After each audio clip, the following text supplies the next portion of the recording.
Aujourd'hui, je vais vous montrer comment le médecin palestinien persécuté, dont l'ONU et d'autres membres du Congrès exigent la libération par Israël, est en réalité un colonel du Hamas. Et j'ai les preuves. Voici une question à considérer. Si quelqu'un passait 2 ans à vous présenter un homme comme un héros, un martyr, un humanitaire persécuté voulant juste sauver des enfants malades, et qu'il s'avérait qu'en réalité, il était officier dans une organisation terroriste qui a commis le pire massacre de Juifs depuis la Shoah, seriez-vous en colère? Voudriez-vous savoir qui vous a menti? Parce que c'est exactement ce qui se passe ici, et la liste est probablement bien plus longue que vous ne le pensez. L'ONU, Amnesty International, Bernie Sanders, Chris Murphy, les ministres du gouvernement britannique et bien sûr, comme toujours, nos médias traditionnels fiables, The Guardian, NBC News, Al Jazeera. Alors, entrons dans le vif du sujet. Il s'appelle Hussam Abu Safiya. Depuis 1 an et demi, vous avez entendu son nom associé à des mots comme torture, persécution et génocide après qu'il a été arrêté par Israël à l'intérieur d'un hôpital de Gaza où il travaillait. Il a également écrit non pas un, mais 2 articles d'opinion dans le New York Times accusant Israël de crimes de guerre et de génocide, tout en se présentant comme un médecin héroïque et altruiste prodiguant des soins aux Palestiniens. Amnesty International a bâti des campagnes autour de lui. Lyon, en France, lui a offert la citoyenneté d'honneur. Cette semaine, le groupe de travail de l'ONU sur la détention arbitraire a déclaré que la détention de cet homme par Israël viole les droits de l'homme et a exigé sa libération immédiate. Mais il y a un problème. Il est littéralement un commandant du Hamas. Voici la photo de 2016 publiée par une organisation appelée Services médico-militaires de Gaza, qui est directement gérée par le ministère de l'Intérieur et de la Sécurité nationale du Hamas. Sur la photo, Hussam Abu Safiya se tient entouré de hauts commandants du Hamas. Et voici la partie la plus importante. Ce n'est pas Israël qui l'affirme. Les services médicaux de Gaza, dirigés par le Hamas, l'appelaient colonel dans leur propre publication Facebook en arabe depuis 2016, bien avant que tout cela ne devienne une controverse en Occident. Voici Abu Safiya sur cette page Facebook en uniforme du Hamas. On ne peut littéralement pas inventer ce genre de choses. Par ailleurs, de façon indépendante, les FDI ont également confirmé que Safiya détient le grade de colonel au sein des services médico-militaires du Hamas et qu'il ne s'agissait pas d'un simple titre symbolique qu'il n'aurait jamais utilisé.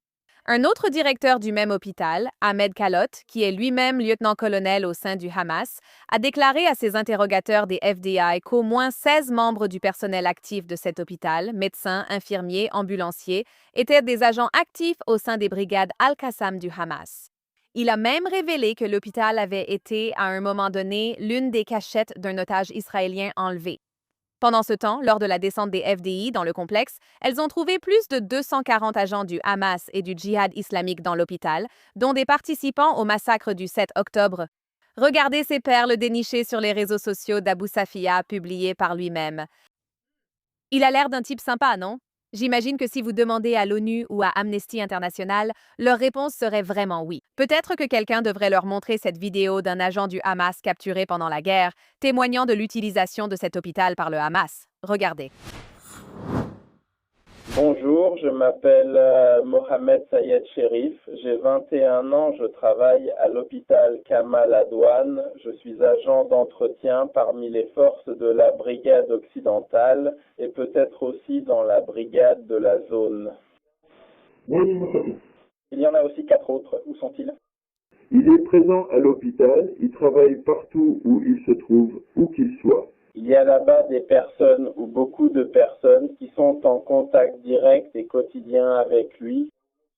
Et il y avait là-bas des militants du Hamas, du djihad islamique, des brigades de la résistance, de différentes organisations du nord de la Palestine. Pourquoi tu parles d'eux? Des responsables, et pourquoi tu dis eux? Ils pensent que c'est leur pays maintenant, parce que l'armée n'est pas capable de le reprendre directement. Et il y a beaucoup de temps, il dit que je ne dois pas faire ça. Parce qu'il s'occupe de beaucoup de coupables et de malades, et tu veux me dire ce qu'il veut dire par ça? Et il pense que l'armée ne peut pas le kidnapper directement comme si c'était un enlèvement ou qu'il respirait. Quoi? Il ne dit que ce que tu dis. quand ils étaient dispersés dans l'enceinte de l'hôpital, dans l'organisation. Les activistes étaient là pour nous transporter vers les fils des armes, comme un cheval, comme le F4, comme le F4. Elles sont transportées de l'intérieur de l'hôpital, de l'extérieur vers l'intérieur et de l'intérieur vers l'extérieur. À l'hôpital, il y a des cibles.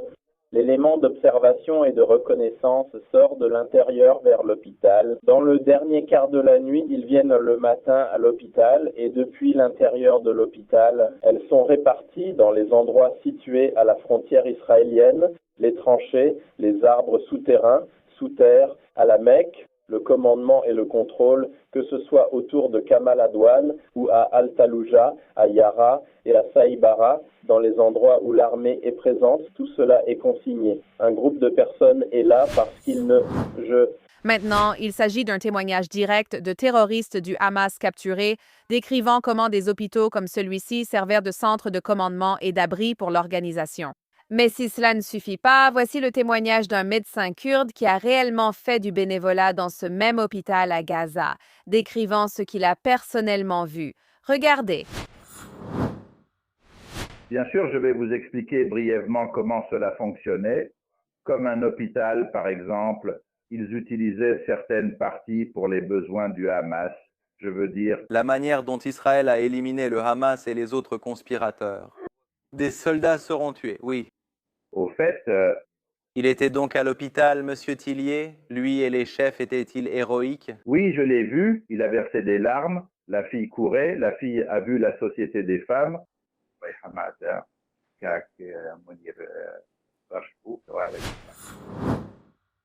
Maintenant, ça devient vraiment exaspérant. Le dirigeant du Hamas, Bassam Naïm, n'a même pas nié qu'Abu Safiya fasse partie du Hamas, mais il a essayé de prétendre que le Hamas n'utilise pas de grade comme colonel, donc cela ne peut pas être vrai.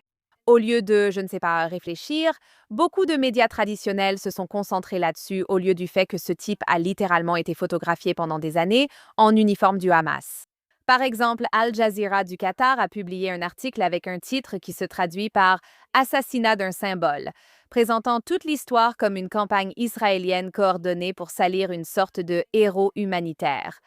Et il n'était pas seul, bien sûr. The Telegraph, Sky News et bien sûr Dropsite News financé par Soros ont tous relayé ce récit absurde. Même après que toutes les preuves soient devenues publiques, la plus célèbre antisémite de l'ONU, la rapporteuse spéciale Francesca Albanese, continuait à exiger sa libération.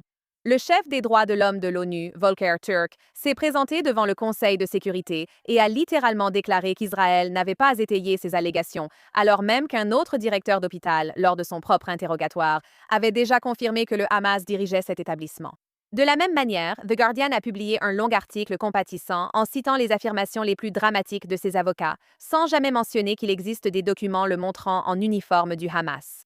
NBC News a cité une cofondatrice de Med Global le qualifiant de héros et de mentor, sans jamais aborder l'allégation concernant son grade. C'est une faute professionnelle journalistique.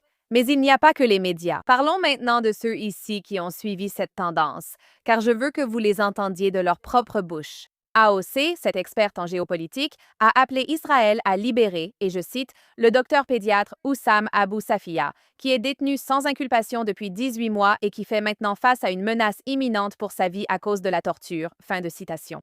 Le sénateur Chris Van Hollen a aussi publié une déclaration exigeant sa libération immédiate. Le député Jim McGovern est allé encore plus loin et a déclaré, et je le cite directement, « Pas un seul centime supplémentaire des contribuables ne devrait être envoyé pour aider et encourager de tels abus ignobles. » Rachida Tlaib et Bernie Sanders sont aussi intervenus, et il n'y avait pas que des Américains. Le ministre britannique Hamish Falconer a publiquement déclaré au gouvernement israélien qu'il soulevait le cas de cet homme, sans jamais mentionner le fait qu'il est activement membre du Hamas. Voici ma question pour chacun d'entre vous. Est-ce que l'un d'entre vous a vérifié? Est-ce que l'un d'entre vous, qui prétendez vous soucier des Palestiniens, comprenez que la force la plus brutale et oppressive à Gaza n'est pas Tsahal, c'est le Hamas? Et oui, contre les Gazaouis aussi. Réveillez-vous, imbéciles. C'est la machine à désinformation. C'est exactement comme ça qu'elle fonctionne à chaque fois. Une personne est érigée en icône humanitaire par des médias qui ne prennent même pas la peine de vérifier les faits les plus élémentaires sur ceux qu'ils mettent en avant. Les politiciens cherchant à paraître compatissants rejoignent le mouvement sans même 30 minutes de recherche. Et lorsque la vérité finit par éclater, au lieu de rétablir les faits, certains des plus grands noms des médias construisent activement un contre-récit pour protéger le mensonge. Ce n'est pas du journalisme.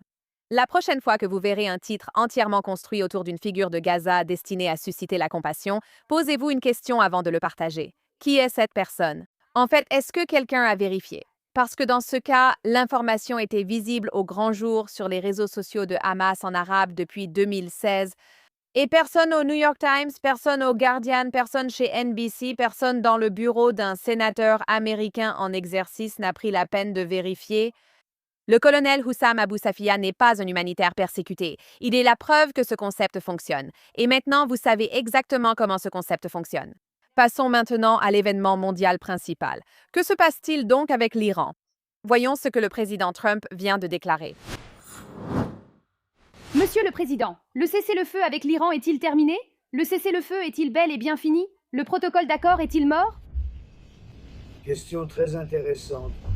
Pour moi, je pense que c'est terminé. Je ne veux plus avoir affaire à eux, ce sont des ordures. Tu sais ce que c'est, des ordures? Ce sont des ordures. Ce sont des gens malades. Ils sont dirigés par des gens malades. Et ce sont des gens féroces et violents. S'ils avaient une arme nucléaire, ils l'utiliseraient. Pour moi, c'est fini. Je vais voir nos négociateurs. Traiter avec eux ne sert à rien. Ils mentent. On conclut un accord, et puis, si je conclus un accord avec lui, on a un accord, et il sort, il parle. On conclut un accord. Tout le monde est d'accord. Pas d'armes nucléaires. On conclut un accord. Ils sortent, parlent à la presse. Ils disent qu'on n'en a même jamais parlé. Il y a quelque chose qui ne va pas chez eux. Ils sont cinglés. En ce qui me concerne, c'est terminé. Les discussions avec l'Iran ne reprendront-elles pas? Je m'en fiche, ils peuvent parler, mais ils perdent leur temps. Ce sont des menteurs. Je ne veux pas dire « on vous l'avait bien dit », mais on vous l'avait bien dit. Donc, le cessez-le-feu est mort. Le protocole d'accord est devenu obsolète après environ une semaine d'affrontements de part et d'autre. Et maintenant, le président des États-Unis vient d'annoncer qu'il a 1000 missiles prêts à être lancés et pointés vers la République islamique. Pourquoi? Eh bien, principalement parce que la République islamique et tous ses bouffons ne cessent d'évoquer son assassinat. Je vais vous expliquer ce qui vient de se passer, car tout est allé très vite. La République islamique a encore attaqué des navires commerciaux dans le détroit d'Ormuz. Les États-Unis ont répliqué par des frappes dans le sud de l'Iran et l'escalade continue. Et puis, pour la première fois depuis qu'il est devenu guide suprême, Mojtaba Khamenei a brisé son silence. Non pas pour calmer la situation, bien sûr, mais pour promettre que venger la mort de son père doit absolument avoir lieu et que la vengeance est la volonté de sa nation.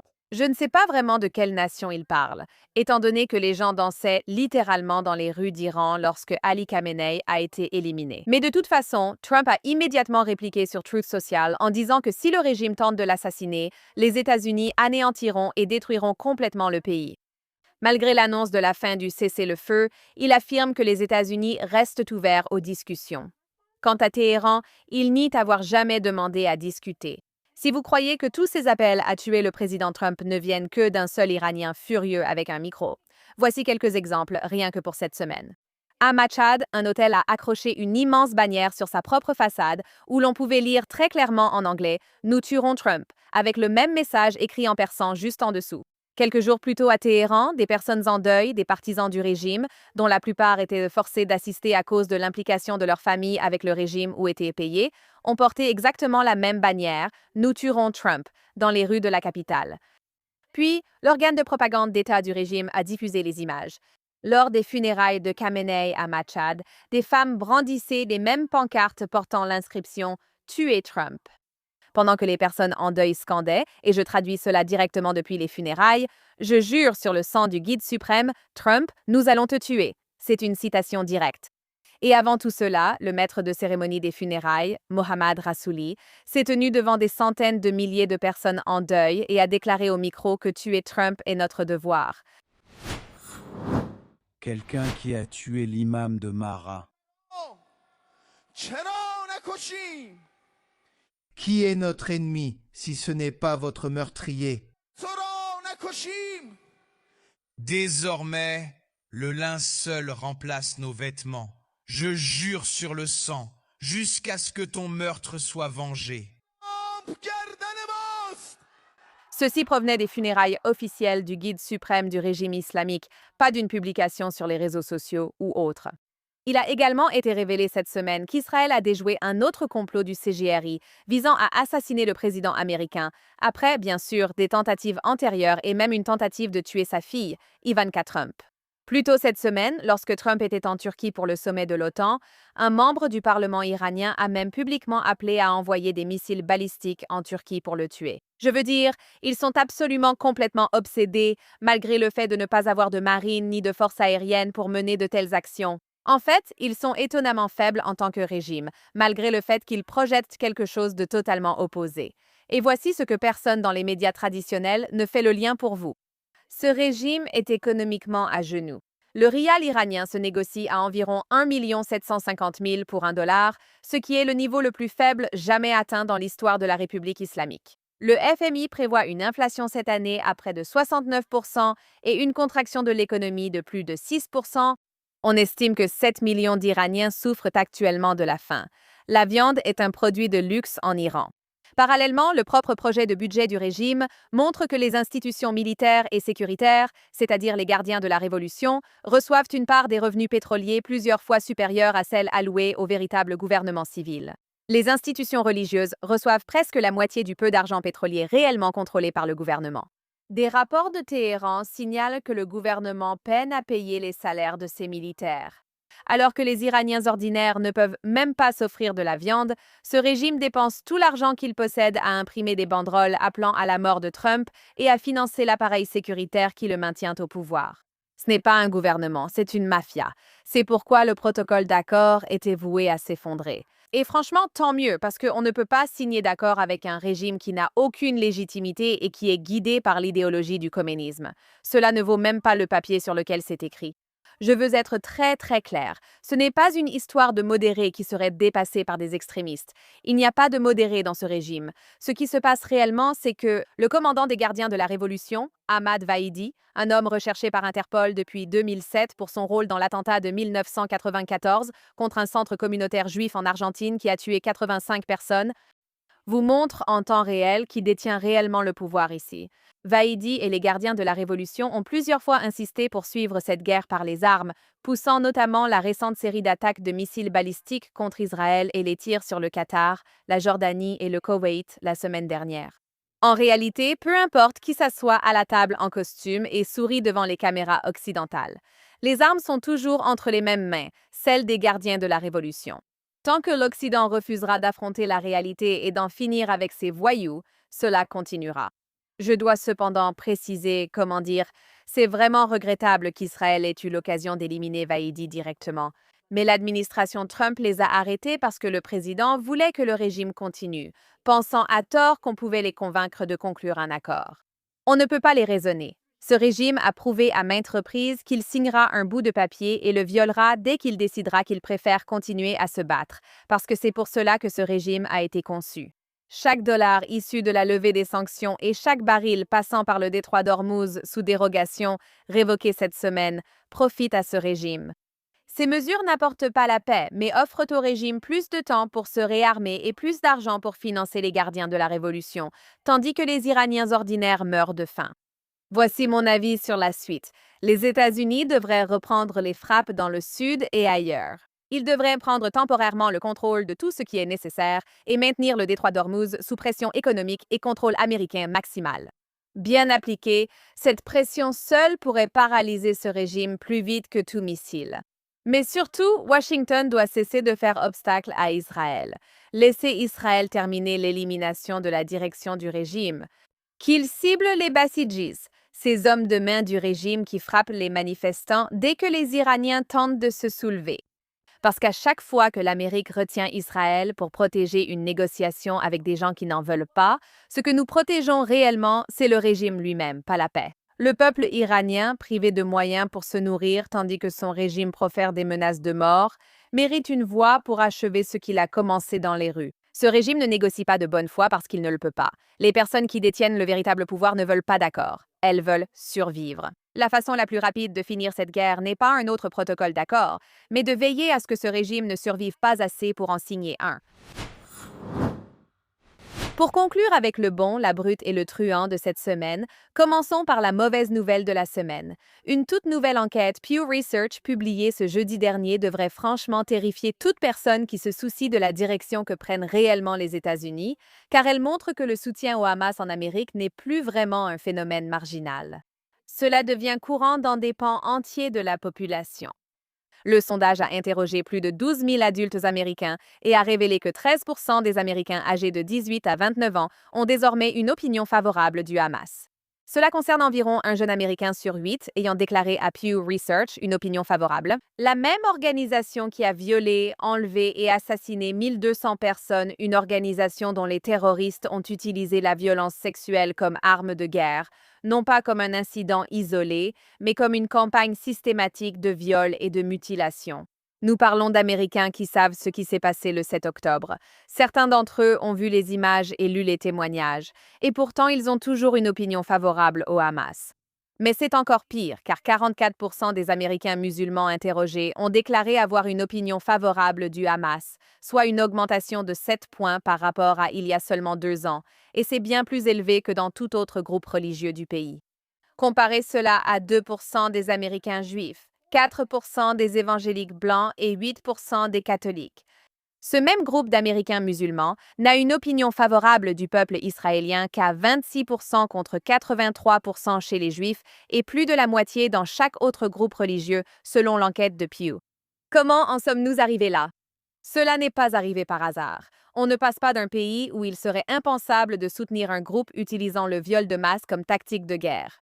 Dans un pays où près de la moitié d'une communauté religieuse voit ce groupe d'un bon œil, sans des années d'efforts soutenus et délibérés pour normaliser un tel comportement. Et c'est à cela que ressemble réellement la subversion. Il ne s'agit pas d'une invasion, mais d'une lente érosion de la clarté morale. Par l'endoctrinement sur les campus, par les algorithmes des réseaux sociaux qui récompensent les contenus les plus incendiaires contre Israël, et par les politiciens qui ont fait carrière en refusant d'appeler un groupe terroriste un groupe terroriste. Et tout cela se passe avant même que le Hamas n'annonce, il y a seulement quelques jours, le 6 juillet, qu'il dissolvait son organe officiel de gouvernance à Gaza, une décision qui, bien sûr, ne va pas jusqu'à un véritable désarmement et qui n'a rien changé à ce qu'ils sont ni à leurs objectifs. Pour rappel, c'est à cette période que des responsables musulmans comme Rachida Tlaib, Ilhan Omar et le candidat au Sénat du Michigan Abdul Abdallah Saad sont devenus des figures marquantes du Parti démocrate, où une islamiste communiste nommée Zohran Mamdani est maintenant la maire de New York, et où aucune de ces personnalités n'a jamais été disposée à simplement condamner le Hamas sans réserve. On ne peut pas séparer les sondages de la politique. L'un produit l'autre. Tant que les Américains n'aborderont pas cette perte de clarté morale comme une véritable menace pour leur sécurité nationale, je crains que les chiffres ne fassent qu'empirer. Passons maintenant à notre histoire sordide de la semaine, un parfait exemple de qui sont vraiment les régimes intolérants dans la région. Un bateau de croisière LGBT appelé le Scarlet Lady, transportant environ 2000 passagers lors d'un voyage de 10 jours d'Athènes à Venise, s'est vu interdire d'accoster non pas dans un, mais dans 2 pays au cours de la même semaine. La Turquie a été la première à le refuser, les autorités locales déclarant que le navire avait déjà été affrété par des groupes qui ne sont pas en accord avec notre structure sociale et nos valeurs morales. Elles ont aussi déclaré que la visite avait fortement inquiété le public. La société qui a affrété le navire, Atlantis Events, s'était rendue en Turquie 13 fois en 25 ans sans rencontrer le moindre problème.